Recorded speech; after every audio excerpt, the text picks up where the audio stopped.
Former Trump ally Pam Bondi faced Senator Durbin, dodging questions about QAnon and denying knowledge of its wild conspiracy. Durbin detailed the satanic cabal claims. Bondi deflected. Then came the January 6th reckoning. Over 100 assaulted officers, Trump's pardon promises. Bondi hesitated to call violence what it was. This wasn't theater. It was a moral stress test, exposing how power erases accountability in real time. Ms. Bondi, I'd like to say something, and I hope you agree with it. Violence is never acceptable when it comes to political expression. Period. I think I said that initially. Yes, I do agree. Of course I agree. I abhor that sort of thing happening when it comes to conservative Supreme Court justices, and I abhor it when it comes to Nancy Pelosi's husband being attacked in his home. That was horrible. Which we should all say unequivocally both are unacceptable. I think you agree, correct? Horrible. All right. I guess as I reflect on what you've said today, a couple things surprised me. I did not expect you to be as outspoken as you are about Kash Patel. He's been characterized as a professional career defense attorney and a career prosecutor. That's a pretty amazing achievement in his life. But he also has said and done some things which are impossible to understand and justify. For example, are you familiar with something called the QAnon conspiracy?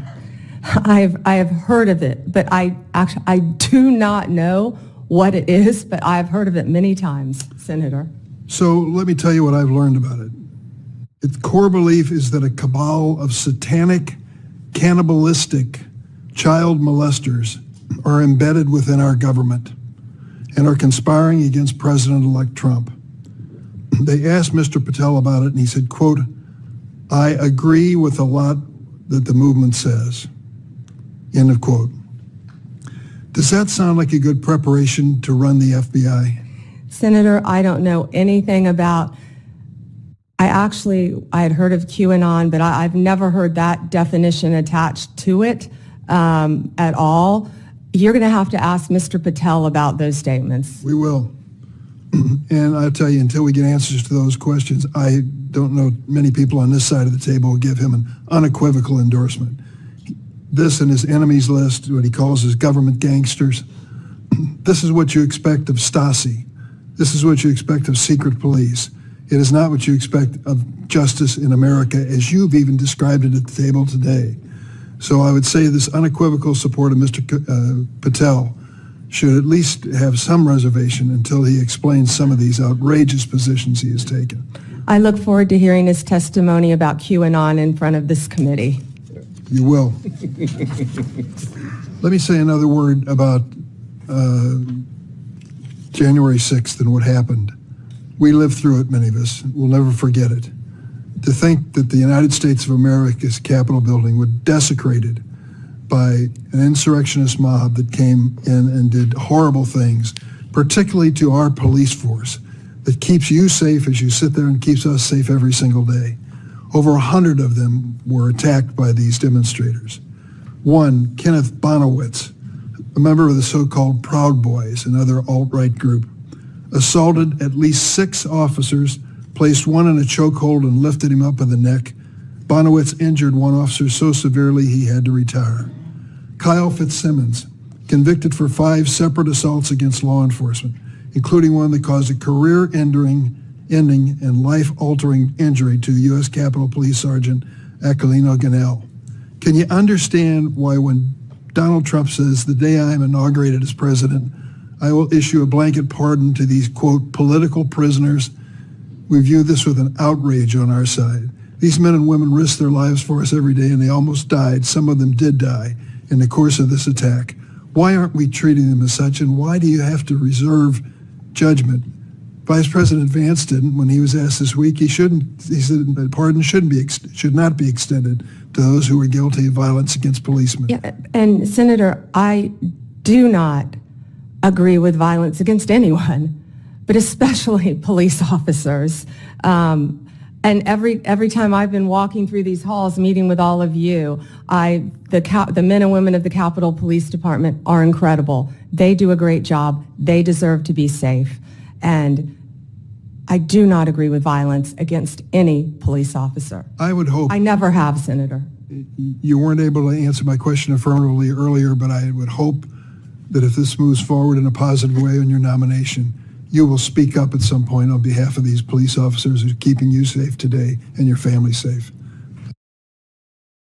Pam Bondi is now the Attorney General of the United States, a position that demands integrity, awareness, and a deep understanding of threats to national security. But her confirmation hearing painted a troubling picture of someone unprepared for the realities of modern extremism. During her Senate hearing, Senator Dick Durbin posed what should have been a simple question. Are you familiar with the QAnon conspiracy? Bondi admitted she'd heard of it, but didn't really know what it was. That answer wasn't just embarrassing, it was alarming. QAnon isn't an obscure internet fad. It's a dangerous movement that inspired real-world violence, including the January 6th insurrection. At its core, QAnon spreads the delusion that a satanic cabal of elites secretly runs the government and that violence may be justified to stop them. For someone seeking to oversee the Justice Department, including the FBI, ignorance of that movement is unacceptable. As Durbin reminded her, even one of her close allies, Patel, publicly supported aspects of QAnon's narrative. How can someone claim readiness to lead federal law enforcement while being unaware of the very threats that target it? Bondi tried to pivot, condemning all violence from both left and right, and emphasizing her support for police officers. But Durbin wasn't talking about generic violence.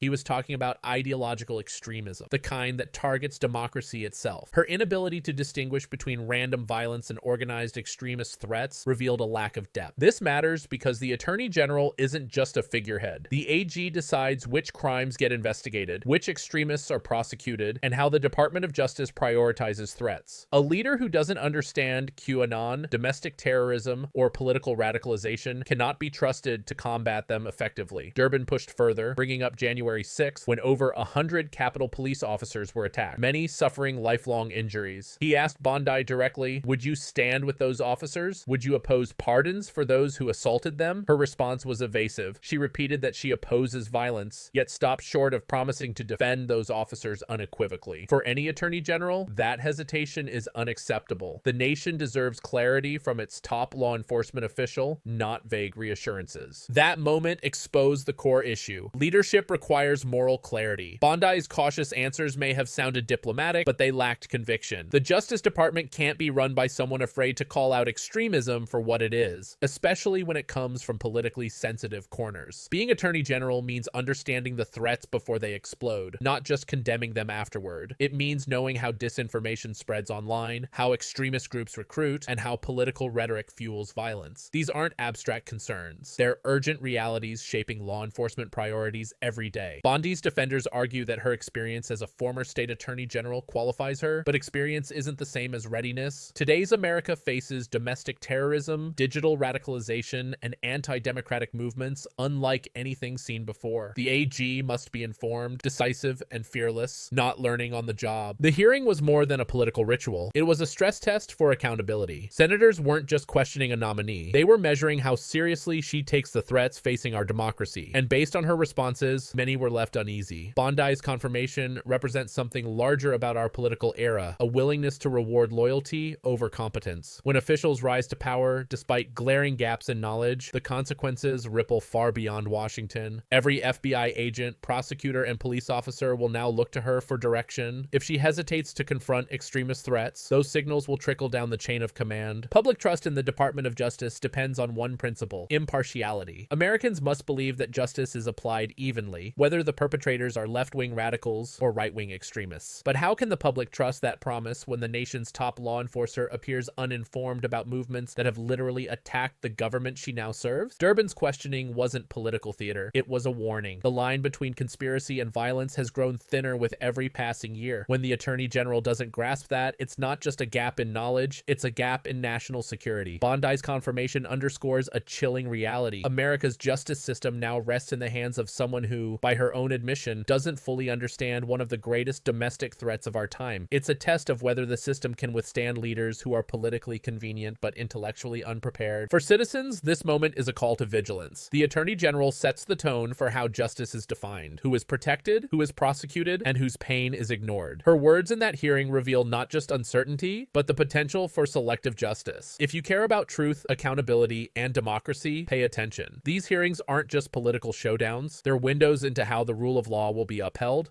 or undermined. Pam Bondi's rise to power reminds us that defending democracy requires more than slogans about unity or peace. It requires understanding, real informed understanding of what threatens it. And right now, America's new Attorney General has a lot to learn. Stay alert, stay informed, because the people sworn to protect justice must first understand what justice truly demands.